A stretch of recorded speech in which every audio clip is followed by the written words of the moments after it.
The following contest scheduled for one fall. Ladies and gentlemen, boys and girls, welcome back to One Fall Friday. What a weekend it was. NXT Takeover Brooklyn 3 was a huge success. Summerslam was a success as well. But man, I'm telling you, every time they do these NXT Takeovers, they are a tough act to follow. This past event is no exception to that. So let's get started by talking about NXT Takeover Brooklyn 3. The first match of the night was Andrade Cien Almas versus Johnny Gargano. Arguably, probably the best match of the night.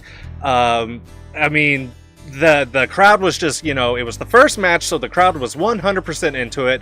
Johnny Gargano is way over with the crowd, so of course they were behind him 100%.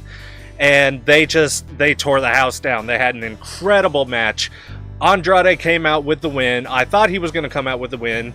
It's funny too, because I'm actually 1 for 5 on my predictions for this event, but I'm not upset that I didn't call any of these matches right, because the winners are what they are, and I wouldn't have been upset either way any of these 5 matches, because I liked all the competitors in these matches. But Andrade came out on top, and I'm looking forward to see what's next on his agenda moving forward after this event. Next up was the NXT Tag Team title match featuring Sanity and the Authors of Pain. The match was booked as Alexander Wolf and Killian Dane. However, when the match started, Killian Dane was starting off in the ring, and Alexander jumped off of the apron, and here comes EY, Eric Young, and he wants the tag in. Now, because Alexander was never tagged into the match and he didn't start the match, they could have made that change legally, which they did, and it was something that nobody saw coming, and Eric Young is such a huge fan favorite anyway, that they quickly got behind Sanity in this match. And again, it was just one of those matches that could have gone either way, and I would have been happy with, because I really like Sanity and I really like Authors of Pain.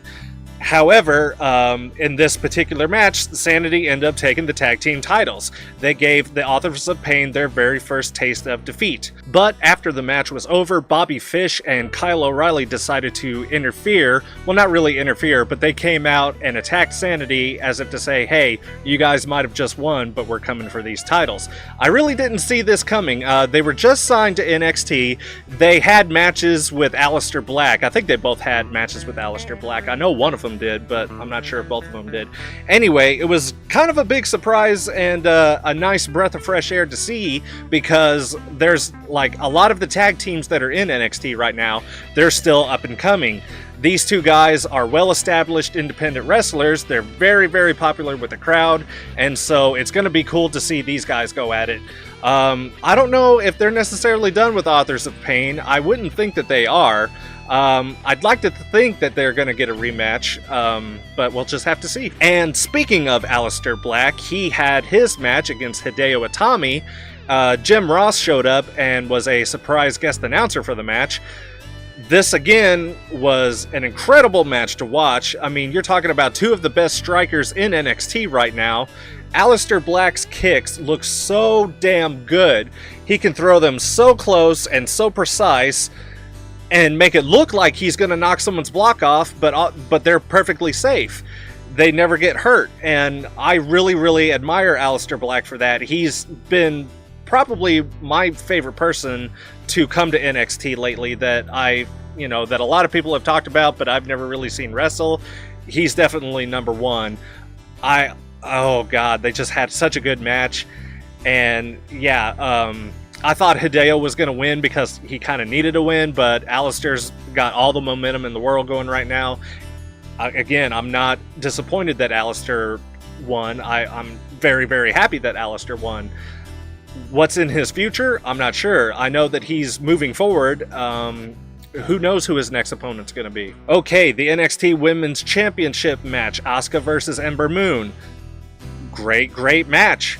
I think every single one of these matches got a "This is awesome" chant at one point or another. I know they all got an NXT chant because NXT is just that good and people want to show their support for the company, but I'm pretty sure everybody got a "This is awesome" chant.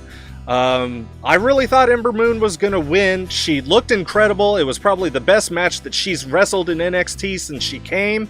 However, the streak lives on. Asuka still champion. Is she going to retire as champion and move up to the main roster? Who knows? I don't think, the Raw and SmackDown after SummerSlam and after TakeOver, she didn't make a debut, so I'm pretty sure they're still going to stick with her as their champion. Maybe they'll have the Mae Young Classic winner go up against Asuka, but, I mean, is that person more deserving of a win to end the streak? Probably not. I think they're going to keep this streak going for as long as they can. As long as it's an interesting story, as long as it's drawing attention, as long as Asuka is filling seats and making money, I think they're going to keep that belt on her. We interrupt this program to bring you this important announcement. Okay, so as some of you may or may not know, when I record these episodes, I do it on a Thursday. And while I was at work today, I got news that during an NXT taping, Asuka dropped her title. So that right there tells me that she is definitely going up to the main roster. She's retired the NXT championship. She remains undefeated. And she's moving on to bigger and better things. And I know that I talked briefly about the Asuka thing and that they would probably keep the belt on her for as long as they could and as long as it was interesting. And then I didn't even see it. It happened Thursday, later that day after I recorded, and I didn't even see it until today. But I wanted to make sure that I recorded a little bit and inserted it into today's episode so that you guys would know the full story as to what's going on. I had to rush home. I'm still in my work clothes right now, so wanted to go ahead and let you guys know that. And now we return to your regular scheduled program. And then the main event of the night, Drew McIntyre versus the champion, Bobby Roode. I thought Bobby Roode would retain. I thought that Bobby still had a little bit of time left in NXT. No, he lost the title to Drew. And then who showed up? Adam Cole, baby! I didn't talk about this last week. I knew that he had just got signed, and I knew that there was a potential of him showing up at TakeOver Brooklyn.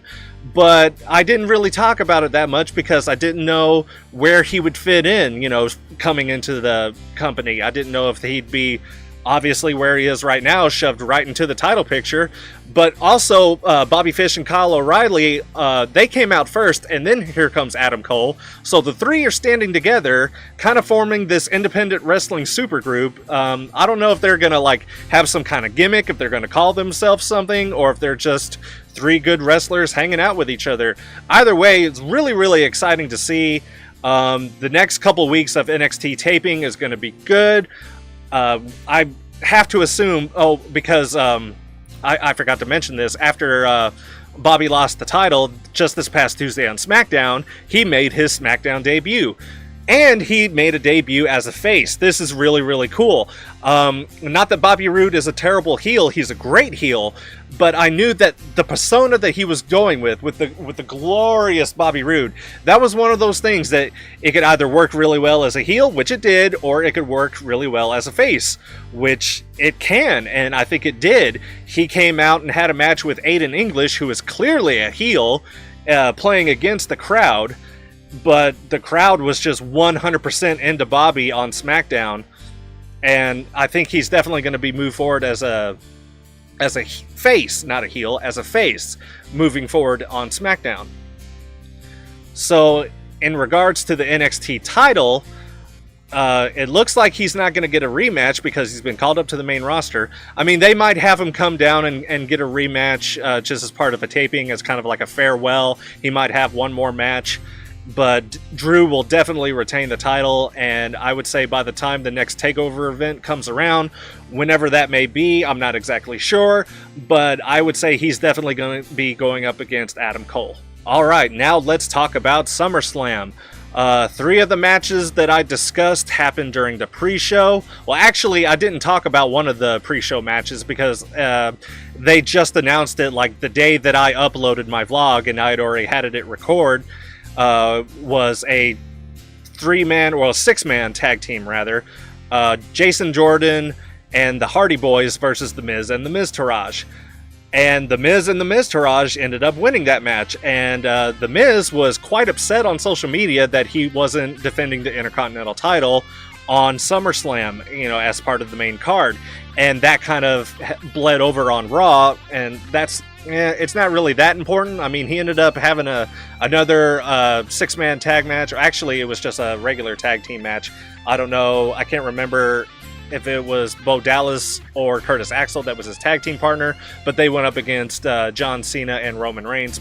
By the way, John Cena ended up showing up on Raw, spoiler. And then we had the Cruiserweight title rematch between Akira Tozawa and Neville. Neville took his title back in great fashion. These two, they have great matches together. They had one more match on 205 Live, and Neville retained. And then the rumor ended up being true. Enzo Amore made his 205 Live debut. He is now part of the Cruiserweight division, and he made a statement that he's going right after Neville. Is he going to take the title from Neville? I don't know. There's a lot to be told, and there's a lot of build-up to be had. Usually you can kind of get a feel for it once, the interactions start. It looks good right now. Enzo, he doesn't really have a lot of heat, but I know a lot of people didn't want him to go to 205 Live. But honestly, what was he going to do on the main roster of Raw? I think it makes more sense for him to be in the Cruiserweight division, and I think he'll have more success in the Cruiserweight division. And the final pre-show match of the night was the SmackDown Tag Team title match, the Usos versus the New Day. I thought the New Day would retain, but the Usos took the titles back. Does that mean they're going to have another go-around? Probably. Am I upset? Hell no. It was probably the best match of the night. And it was a pre-show match. And here's the thing. I'll go ahead and talk about this. Rusev versus Randy Orton. Squash match. Randy Orton won in about a minute and a half. That tells me that... Why did they even bother? Why did they take up pay-per-view / WWE network time just to make Rusev look bad? Randy Orton doesn't need that kind of momentum. He's well over. He's had numerous titles. Why does he need to squash Rusev like that? That didn't make sense to me. It kind of left a bad taste in my mouth. They could have scrapped that match completely. It didn't even need to happen. They could have took away the little squabble between Daniel Bryan and Kurt Angle. That didn't need to happen. And they could have cut down a little bit on the commercial side. I know they got to sell their product, but they could have made more room on the main card of SummerSlam for this tag team title match. It kind of made me upset that it ended up on the pre-show. If Randy Orton really wanted to have a match that bad, and if it was going to be a squash match like that, they should have put that on the pre-show. I don't agree with that at all. Okay, so now we're going to move on to the main card of the evening. The very first match of the night was John Cena versus Baron Corbin, the grandpa of the WWE, as I like to call him. And it was, same old story with Baron Corbin. Punch, punch, kick, yell at the crowd, punch, punch, yell at the ref, punch, kick, yell at the crowd, and then have the high spot for the face. And John Cena ended up winning. That's every Baron Corbin match, unless he has one move, the End of Days, and he wears it on his shirt. That's all he's got. Other than that, it's just a punch and a kick and a yell. I really do not like Baron Corbin that much. I like his music. His music is cool, and he just got new music, and it sounds even better than his original music. But that's all I like about Baron Corbin. He can't act. You can tell that he's mentally reading from a script, what he memorized, his lines, and there's no delivery, there's no feeling. I just don't like Baron Corbin. Next up was the SmackDown Women's Championship match between Natalya and Naomi. Great match. I wouldn't mind seeing these two go at it again in another pay-per-view. Hopefully it won't end up on SmackDown. I know Naomi's going to get her rematch, but I hope they save it for another pay-per-view match because they had a great match together. These are two women that have great chemistry. They both work their ass off, and they sell, and they just really good match. Natalya finally got the title. That championship belt looks great on her. I am so happy for her. I mean, I liked Naomi a lot as a champion, and she's very, very innovative. She does moves that you've never seen before, and they look good. The only thing that she does that I don't really think looks good is those, left and right constant kicks, because she doesn't get them close enough to really look like they're sinking in and she's actually kicking somebody.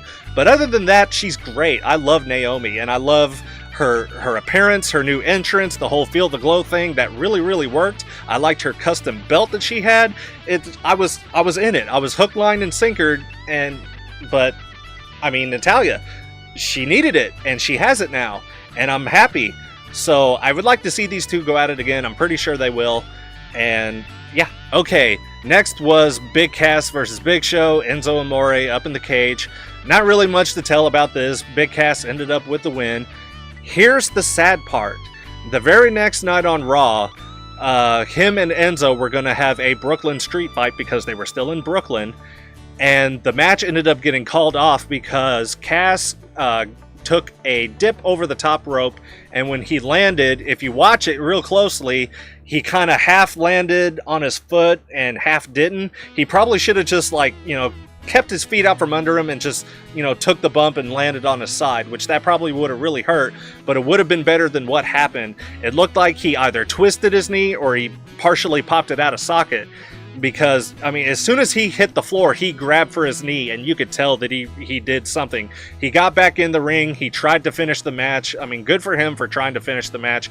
He tried to hit the ropes, and he was going to jump and do the Empire Elbow, but as soon as he put that weight on his leg, it just came out from under him. And my heart goes out to Big Cass, because I know what it's like to have a knee injury. They suck. I popped mine out of socket whenever I was 14, and it was the worst pain that I ever felt in my entire life. And it's hard whenever you're a big guy, when you're 7 feet tall. I mean, I'm 6'1", and it took me a long, long time to recover from that.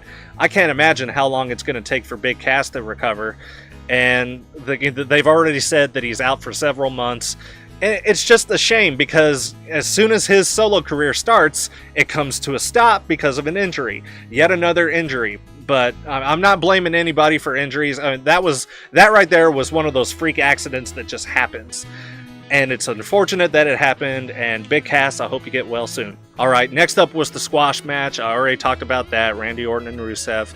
So we're going to go ahead and move on to the Raw Women's Championship, Alexa Bliss versus Sasha Banks. I can't really say which match was better, SmackDown or Raw. I think they both were just as good as the other. Alexa Bliss ended up taking the fall and dropped the title to Sasha. I kind of figured that would happen. She gets her rematch next Monday, or rather this coming Monday on Monday Night Raw. And I'm pretty sure that Sasha is going to hold on to the title. I think maybe they're going to try to put Nia Jax in with Sasha. I don't know if they're going to put the title on Nia Jax or not. But then it's like, what are they doing with Nia Jax? Are they telling her, okay, you're going to win every single match that you have except your championship matches? Because that's exactly what's happened. She's won almost every single match that she's had. She's completely dominated, but anytime she's put in the title picture, she ends up with a loss. So it's like, well, why are you building her up to be this big dominant force if whoever is the champion can just beat her? It doesn't make sense to me. I kind of feel bad for Nia, but at the same time, I understand, because, when she's in that spotlight, she looks kind of sloppy. If she's just having a regular old match on Raw, then she looks pretty decent. So we're just going to have to wait and see what happens. Who knows? Maybe Alexa will take the title back, and then they'll have another go around at No Mercy. We'll just have to wait and see. And next we had Finn Balor versus Bray Wyatt. Finn Balor walked away with the win in this one. I knew it was going to happen because Bray ended up with the win on Raw, so it would only make sense for Finn Balor to come up with a win the following week on SummerSlam, especially with his demon gimmick that he came out with. I love the demon gimmick. Every time he does it, it's so cool. I know he doesn't want to do it all the time, but I wouldn't be disappointed if he did it all the time. It's just that good. Next up was the Raw Tag Team title match. Dean Ambrose and Seth Rollins, they went up against Cesaro and Sheamus, and they walked away with the tag team titles. kind of saw that coming. I mean, it wouldn't have made sense for them to lose, with all the heat that they had going in, with all the mending of the relationship. It was week after week. They were going to be friends, and then no, and then they were going to be friends again, and then no, and then they finally were the week before SummerSlam. And, it happened to be Sheamus and Cesaro that was getting in the middle of it, so it made sense, and it made sense for them to win.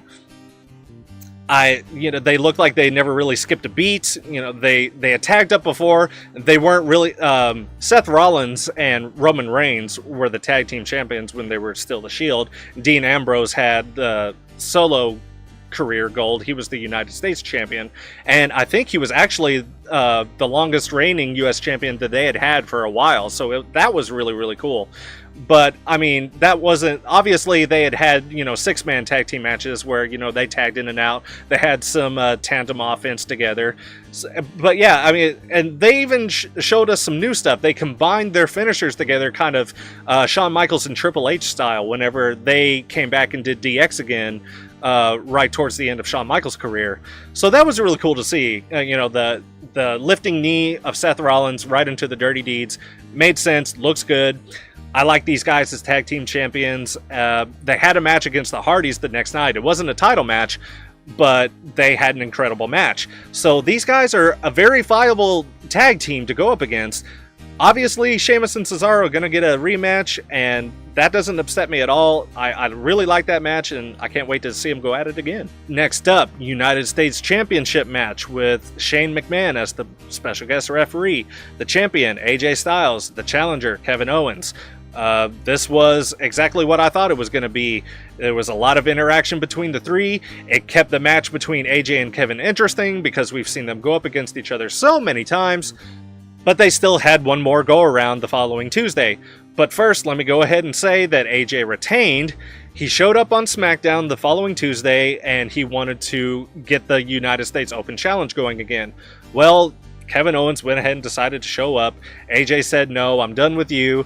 But then he started arguing that Shane counted 3, which he did, but then he noticed that AJ's foot was on the rope the entire time, and so he got upset about that. And he wanted his own hand-picked referee, which, of all people, he decided to pick Baron Corbin because Baron Corbin wanted a United States title match. That ended up not going so well. Baron Corbin was in an argument with Shane because of something going on. I can't exactly remember why he decided to come in and interject himself. But, he took his shirt off and said, here, you do it. So Shane put on the shirt. That obviously upset Kevin because he claimed that Shane screwed him. And AJ walked away with the win.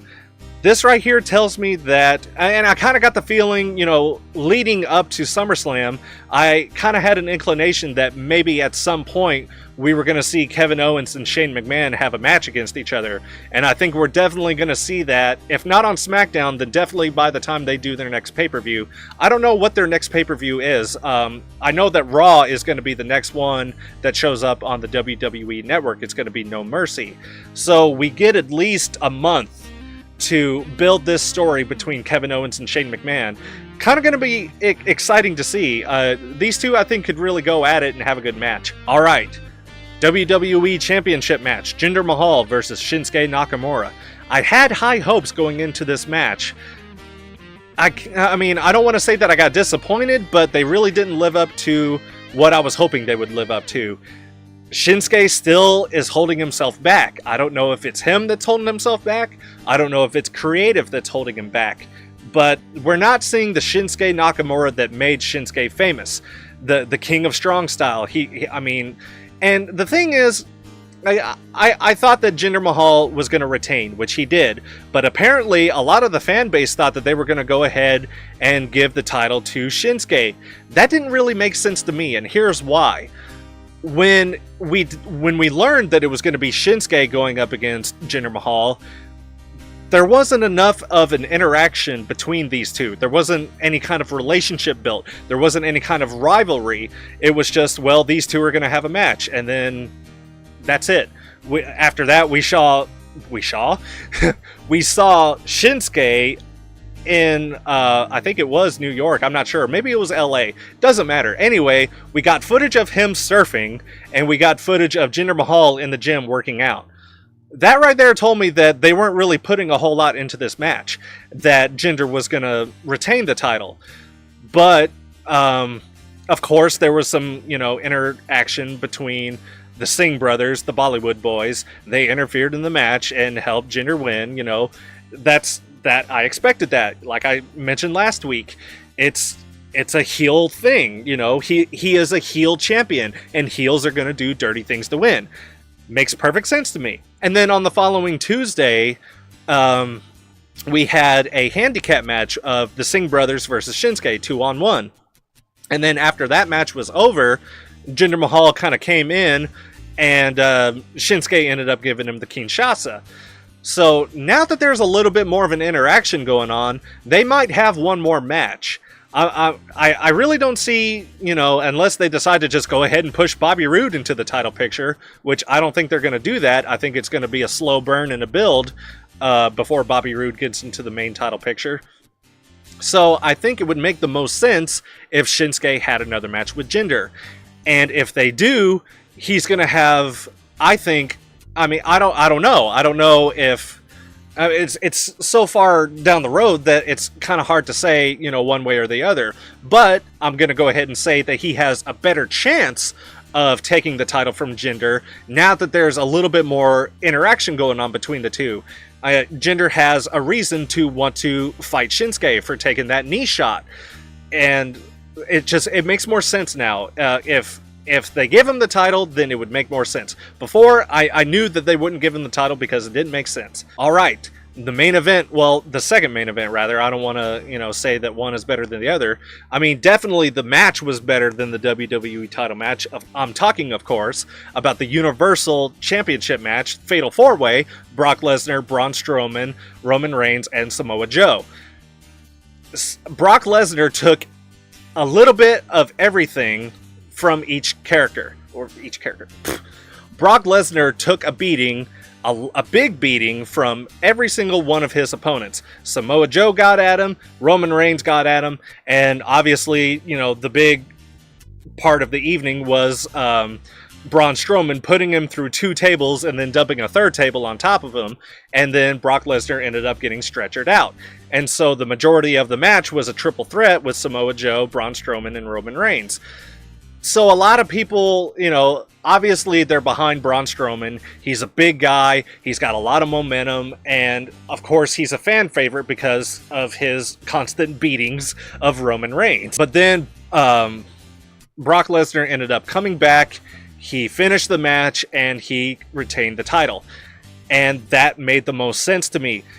And what happened the following night? I remember I said I would like to see Brock Lesnar retain, which he did, and then we have a one-on-one match with either Strowman, Joe, or Reigns. And what do we get? The following No Mercy is Brock Lesnar versus Braun Strowman for the Universal title, one-on-one. And that was because, they were gloating about their victory, and Paul and Brock are, when I say they, and Braun Strowman came out, made a statement, beat up Brock a little bit, and then left. And then they immediately announced that match. This makes me very happy. I said that Braun Strowman is probably going to be the next big guy of the company. An Undertaker-like figure, just a huge guy with a lot of power and, star power. He can draw a crowd. He can sell tickets. He can put asses in seats. And to have him go up against Brock Lesnar, I mean, that's a draw right there. Everybody wants to see this match, and some people thought that maybe they would wait until WrestleMania. Timing is everything. I mean, if people want to see the match now, give them the match. Make your money, because the money is there. It's to be had. And it was very smart of them to do this, and I'm glad they're doing this. And I think Braun Strowman has a very, very good tendency and possibility to take the title from Brock Lesnar. I think that Brock Lesnar will still end up being the Universal Champion by the time we get to WrestleMania. whether he successfully defends against Braun Strowman or he doesn't, I think he'll still end up with the title, and that we'll see Roman Reigns go up against him then. I still strongly feel that that's what they want for one of their main events for WrestleMania. Okay, so that's it for the results of the shows. I want to take a little bit of time to talk about something that I've noticed the last few days while, catching up on, the shows that came after SummerSlam and NXT. Not necessarily anything that's going on in NXT, just mostly the main roster is what I want to talk about. It seems like we have, and it's not necessarily a bad thing, but it's turning into a bad thing. It seems we have a bit of an oversaturation of roster. The WWE, they're getting too many rods in the fire. And a lot of people, good talents, are either not getting any TV time or they're getting very little TV time, and they're not getting the proper, exposure that they deserve. You don't have to have them have a match and win every time. Just give them a match. Give them a good, strong opponent. Let me give you an example. We didn't see anything from Goldust, but we got these vignettes every single week that he was going to have a big reveal at SummerSlam. I didn't see Goldust anywhere at SummerSlam. And the following Monday on Raw, nothing. Finn Balor, Bray Wyatt.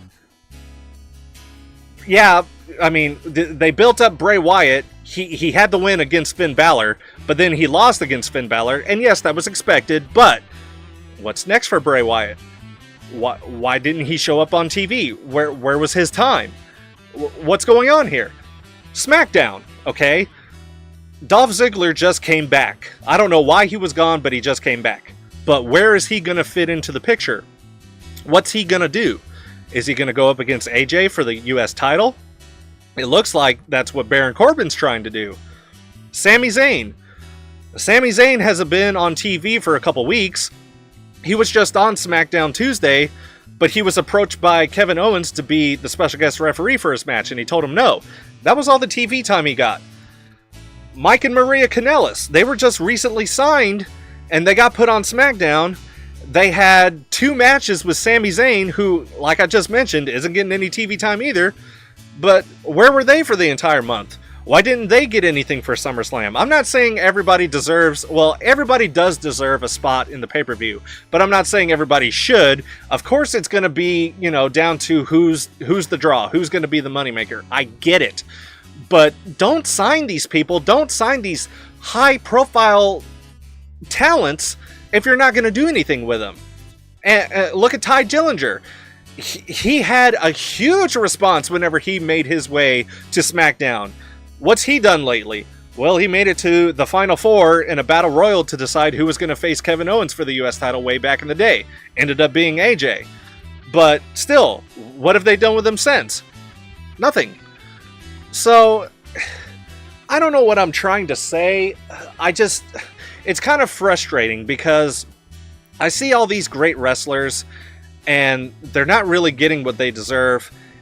And it's just sad. This is the time everybody compares wrestling today to the Attitude Era. And a lot of people say that the reason why the Attitude Era was so successful was because they had one of the greatest rosters of all time. I completely agree with that. But we're starting to get to the point where we have another incredible roster of talent on both shows. You've got Anderson and Gallows. You've got the Usos. You've got AJ Styles. You've got Samoa Joe, Braun Strowman, Seth Rollins. All these great wrestlers. I mean, everybody that ends up on TV is deserved to be on TV. But everybody that doesn't get on TV, they also deserve to be on TV. And I mean, I don't know. It's you try to explain it and you end up talking in circles, which is what I'm doing now.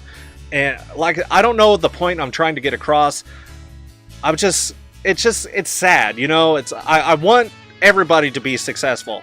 Everybody that gets signed on that I know, that I've seen wrestle or that I've heard about wrestle, as soon as they show up, I get excited, but then they get put on the back burner, and then I get sad, and it's like, well, we start seeing the same thing over and over and over. Chris Jericho, that was one I wanted to say. Chris Jericho just came back. He had a rematch against Kevin Owens. Well, it was a triple threat match. He had a rematch for the US title.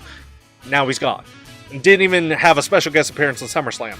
And I know he's a part-timer now, but still, why did you bother having him come back unless you had a plan for him? Why did you sign Mike and Maria Kanellis unless you had a plan for them? Why did you bring up Ty Dillinger unless you had a plan for him? You need to figure this stuff out before you start bringing in these talents, because they're gonna get tired of being put on the back burner. They're gonna waste away, and then they're gonna go somewhere else, and we're gonna lose our awesome roster. Even if you put like a faction together, a super group of some of these people, at least they're getting exposure. That's what's great about Bo Dallas and Curtis Axel joining The Miz. It's like, yeah, maybe, you know, they're not necessarily going to win more matches, but at least they're getting the exposure that they deserve. They're two great wrestlers, and they deserve to be on TV, and I'm happy, and it's working so far. You know, The Miz Taraj, it's really, really working. And there's not enough factions anymore. That was the big thing about the Attitude Era, is like you turn around and there's like 5 or 6, 7 factions going on. You had Los Barriquas, you had the Nation of Domination, you had the Corporation, the Ministry, the Corporate Ministry, D-Generation X, the Hart Foundation, all these great factions, and everybody was getting exposure, and that's why the huge roster that they had during the Attitude Era, that's why it worked, is because everybody was getting TV time, everybody was getting time in the ring, and they were selling tickets, and they were selling merchandise, and it worked. They need to do more factions. I don't understand. I don't know if it's because it's a talent thing, like they're set on doing things on their own. I don't know if it's a creative thing, but that would be my solution, I guess, is what I'm trying to get across, is, you know, give me more factions. Give me more exposure of these talents that I love. And I think maybe everybody would be a lot happier that way. But anyway, that's enough of my rant and rambling. Let me know. Talk to me. Let me know what you think in the comments about what I've talked about. If you agree with me, if you disagree with me, if you have some other solution for these talents that aren't getting the right exposure, just talk to me. That's what these vlogs are for. You know, I want to talk to you guys, anybody that's watching. I love talking about wrestling, and I want to interact with you guys. So leave me a comment. Let me know what you think. I said last week that I thought the Mae Young Classic was going to start Monday. It's actually starting this Monday, the 28th. Now, I don't know if I heard the date wrong, or if it's because that Jim Ross and Lita had to go back and recall 16 matches. I haven't really watched the bracketology to find out how many matches are in this tournament, but 16 matches, that's a good number of matches. That to me sounds like the entire tournament. And it was Jim that reported, he said that, you know, creatively they were going a different direction. And of course that sort of thing happens in the business that they're in, and that gave them an opportunity to call the matches even better than they originally did, and he feels like they did. But I think maybe that's what happened, because they decided to go a different direction, and so they had to redo the matches, and maybe it got pushed back 1 week. Either that, or I'm an idiot and I heard the wrong date. But anyway, so next week's vlog, we're talking about the Mae Young Classic. So there's not going to be a part 2 tomorrow. I got everything out that I wanted to talk about this week. And yeah, we'll talk about Raw and SmackDown, a little bit of NXT, and we'll give full coverage. I think they're releasing the Mae Young Classic in bulk. We're getting all of the episodes all at once. So I don't know how much I'll spend talking about Raw and SmackDown and NXT. We might end up just using the whole vlog talking about the Mae Young Classic. So gonna be good times. Can't wait to see that. But for now, thank you guys very much for watching this episode. I'll be back later with another video. I hope to see you there. My name is Dave, and I am the One Man Rave. See ya!